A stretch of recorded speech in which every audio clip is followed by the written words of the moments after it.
The UCI came out and announced some pretty sweeping reforms to track cycling as well as cyclocross, and neither of these reforms are really, no one's taking a liking to them. It seems like there are a lot of questions, and this is really impacting one track cycling team, which if you have been paying attention to the Ian and Friends show, it's FloBikes out of Derby in Great Britain. So going to play for you just a little clip about what Dan Bigham has to say on the state of track cycling and the implications of these UCI reforms. They want to bury this news because they know it's not positive. They know it's bad and it will be received poorly. So, I mean, if it's been received poorly, surely that says a great deal about what you're trying to do. If you're trying to improve a sport and make it better, but people are fighting against it and saying this is bad, then surely you should listen to that. We sent an email and a letter to David Lepartier and to the UCI, to which we've had no response since then.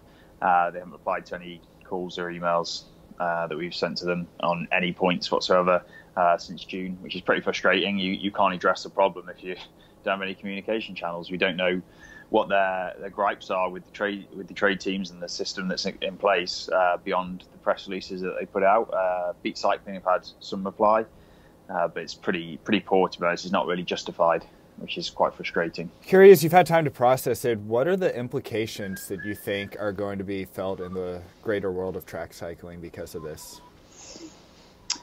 Well, first off, you're chopping 20% of the field out of World Cups.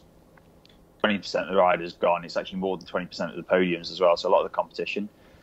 You're going to lose a great deal of the media, the spectator engagement, the fans, all that kind of stuff that trade teams champion because they have to. Trade teams are commercial outlets. They need to be commercially viable to exist, whereas nations don't. Nations typically get all their funding through either, in our case, lottery funding or government funding or whatever it might be. So they don't have a requirement to engage with fans, spectators, make it fun, exciting. But we have to, else we die. And I think that's the biggest thing about cycling. Once people realise it, cycling is entertainment, and that's what the sport has to realise. And as soon as it realises that, I think it'll start addressing these problems they're creating, because right now they're making the sport more exclusive, and you're getting rid of riders, you're getting rid of all that fun that goes with having trade teams along.